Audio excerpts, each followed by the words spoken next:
कहानी की शुरुआत में हमें एक यहूदी जो कि मॉरिशस में रहते हैं, जिनका नाम मोहम्मद असर है। ये मॉरिशस के बहुत बड़े बिजनेसमैन हैं। आज इनकी डेथ हो चुकी है।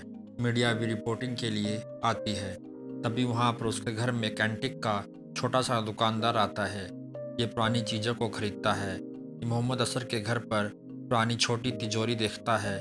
उसे वो पसंद आ जाती है। ये उसको खरीद लेता है। फिर हमें कहानी में इमरान हाशमी, जिनका नाम सैम है, उनको दिखाया जाता है। ये पेशे से एक साइंटिस्ट है न्यूक्लियर प्रोजेक्ट में, और आज रात को ये इसीलिए मुंबई छोड़कर मॉरिशस शिफ्ट हो रहे हैं। सैम एक क्रिश्चियन लड़का है जिसने 2 साल पहले लव मैरिज की थी। जिसकी बीवी आज थोड़ी दुखी होती है क्योंकि इनके सारे दोस्त इंडिया में हैं, लेकिन सैम इसको बोलता है कि हम वहाँ पर जाकर एक नई ज़िंदगी शुरू करेंगे। फिर ये दोनों अगले सुबह मॉरिशस के लिए फ्लाई कर जाते हैं। अगले सीन में हमें उस एंटिक वाले की दुकान वाले को दिखाया जाता है। वो दुकान में रात को उस तिजोरी को खोलने की कोशिश करता है तो पूरी दुकान का सामान हिलने लगता है, और फिर सुबह हमें दिखाया जाता है कि वो मर चुका है। वहाँ पर पुलिस वाले आते हैं तो ये देखते हैं कि इसकी मृत्यु बहुत बुरे तरीके से हुई है। फिर उसके बाद अगले सीन में हमें सैम, जो अपनी कंपनी की सिक्योरिटी के बारे में अपने साथ वालों को बता रहा है, ये एक न्यूक्लियर प्रोजेक्ट के ऊपर काम कर रहे हैं। तो वहाँ पर कंपनी के बाहर कुछ एक्टिविस्ट नो न्यूक्लियर के धरने पर बैठे हैं। फिर सैम के कहने पर उसका दोस्त उससे एक पुलिस वाले से दोस्ती करवा देता है। फिर सैम की पत्नी माही उसे अपने घर का इंटीरियर डिज़ाइन खुद करने को कहती है, वो भी पुरानी चीज़ों के साथ। और उसके बाद ये दोनों एक दूसरे के साथ इंटीमेट हो जाते हैं। अगले सीन में माही एंटीक शॉप पर जाती है। वहाँ उसे कोई भी चीज़ पसंद नहीं आती, तो उसे वही तिजोरी वहाँ पर दिखती है तो उसे खरीद के घर पर ले आती है। जैसे ही वो उसे खोल कर देखती है तो घर की सारी चीज़ें हिलने लगती है और बुरी आत्मा माही के अंदर घुस जाती है। थोड़ी देर में सैम काम से आता है तो वो देखता है कि घर की लाइट जा चुकी है। सैम उसे ढूंढने लगता है तो एकदम लालटेन लेके सामने आ जाती है और वो चुपचाप रहने लग जाती है। फिर माही अगले दिन फिर से उस बॉक्स को खोलने की कोशिश करती है तो बुरी आत्मा उसके सामने आ जाती है और वह उसका हाथ पकड़ लेती है। डर के मारे माही चिल्लाने लगती है तो घर की नौकरानी वहां पर आ जाती है। फिर माही डर जाने के कारण सैम से मिलने न्यूक्लियर प्रोजेक्ट पर चली जाती है। वहां पर सैम माही को समझाता है, तुम आजकल स्ट्रेस में रहती हो तो तुम जाकर घर पर रेस्ट कर लो। फिर अगले सीन में सैम और माही सो रहे हैं। तभी सैम की आंख खुल जाती है तो उसे घर में कुछ आवाज़ें आती है। वो ढूंढता ढूंढता घर की छत पर जाता है तो बुरी आत्मा से छत से नीचे गिर देती है। अगले दिन सैम पुलिस वालों को बुलाता है तो वो माही से पूछता है तो सैम उसे बताता है कि माही रात गहरी नींद में सोई थी, उसको कुछ नहीं पता। फिर पुलिस वाला वहाँ से चला जाता है। अगले सीन में सैम फादर गैब्रियल को लेने के लिए एयरपोर्ट जाते हैं। माही घर पर अलमारी में कपड़े निकाल रही होती है तो उसके सामने फिर वो बुरी आत्मा आ जाती है। जब सैम और फादर घर पर पहुंचते हैं तो फादर को ये सब कुछ अजीब सा लगता है। फिर सैम माही को कमरे में बेहोश पाता है। फादर वहीं पर उसी तिजोरी को देखता है और गॉड से प्रे करता है। फिर सैम माही को लेकर हॉस्पिटल ले जाता है।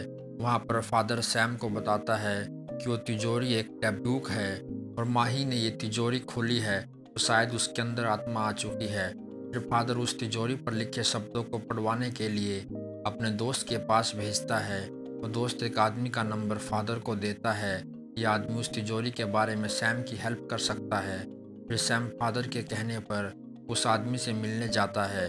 वो आदमी सैम को डेब्यूक के बारे में बताता है कि एक फोक कहानी है जूस में। फिर यह आदमी सैम को बताता है कि आत्मा उसी को परेशान करती है जिसकी आत्मा पूरी तरह से शरीर से ना जुड़ी हो।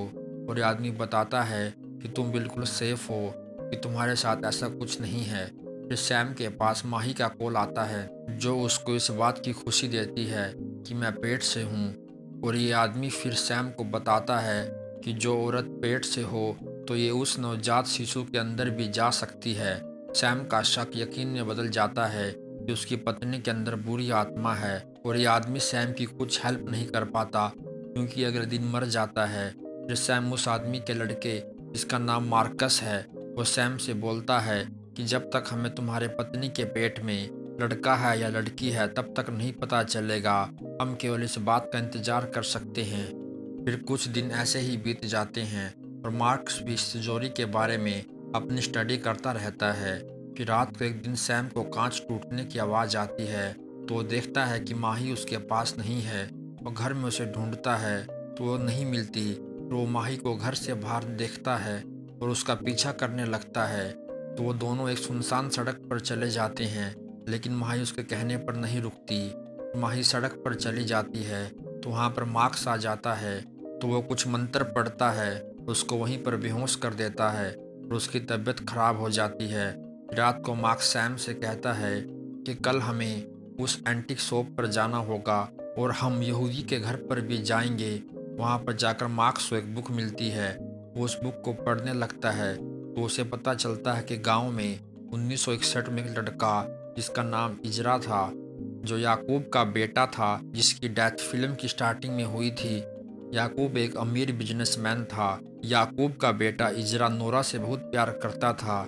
याकूब को तांत्रिक विद्या में भी इंटरेस्ट था। तो एक दिन याकूब का बेटा इजरा अपने पापा याकूब को अपने प्यार नोरा के बारे में बताता है, लेकिन वो एक भी नहीं सुनता है और इजरा को घर में कैद कर लेता है। कुछ महीनों के बाद इजरा अपनी नौकर की मदद से एक चिट्ठी लिखता है नोरा को, जिसमें वो नोरा का बोलता है कि हम कभी नहीं मिल पाएंगे, मुझे भूल जाना। ये खबर नोरा को पता लगती है तो वो फांसी लगा लेती है। नोरा के पिता नोरा की वो चिट्ठी पढ़ लेता है और उसका बदला लेने के लिए याकूब और इजरा पर पूरे गांव वालों के साथ हमला बोल देता है। इस हमले में इजरा को इतनी चोट आती है कि वो फिर कभी नहीं बोल पाता।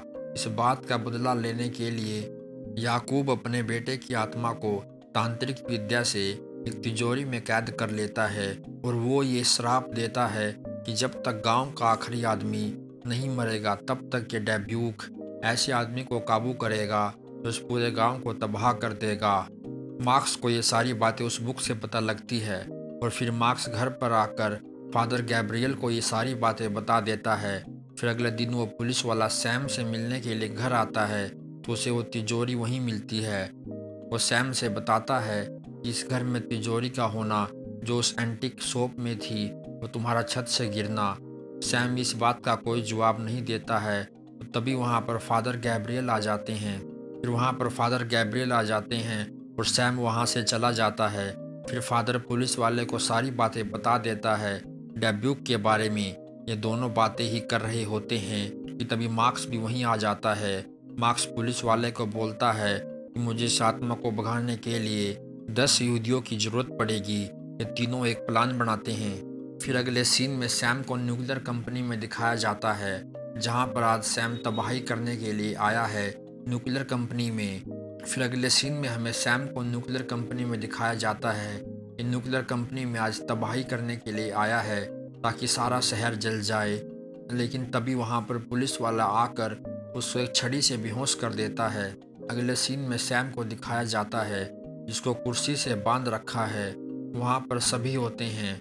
मार्कस सैम को बताता है कि तुम्हारे अंदर इजरा है जो कि एक आत्मा है और तुम इस आइलैंड की तबाही का कारण बनोगे। और जो उस रात तुम भाग के माही के पीछे गए थे तो वो आत्मा माही से निकल के तुम्हारे अंदर घुस गई थी।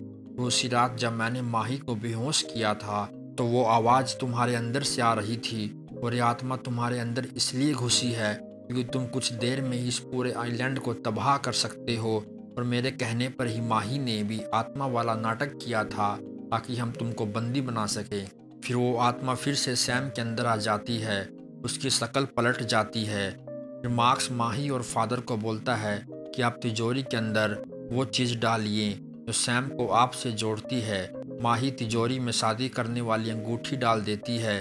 सैम की अंदर की आत्मा निकालने के लिए वहाँ 10 यहूदी भी आ जाते हैं और ये सब मिलकर मार्कस के साथ मंत्र पढ़ने लगते हैं।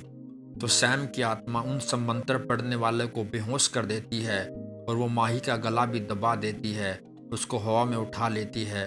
फिर मार्कस मंत्र पढ़ के फिर से उस आत्मा को सैम के अंदर से निकाल के वापस उसी तिजोरी में डाल देता है और सैम अब इस आत्मा से मुक्त हो जाता है। फिर पुलिस वाला और मार्कस इस डेब्यू को समुंदर के अंदर फेंक देते हैं और ये फिल्म यहीं पर ख़त्म हो जाती है। तो दोस्तों, अगर आपको ये फिल्म अच्छी लगी हो तो प्लीज़ मेरे चैनल को सब्सक्राइब ज़रूर कीजिएगा।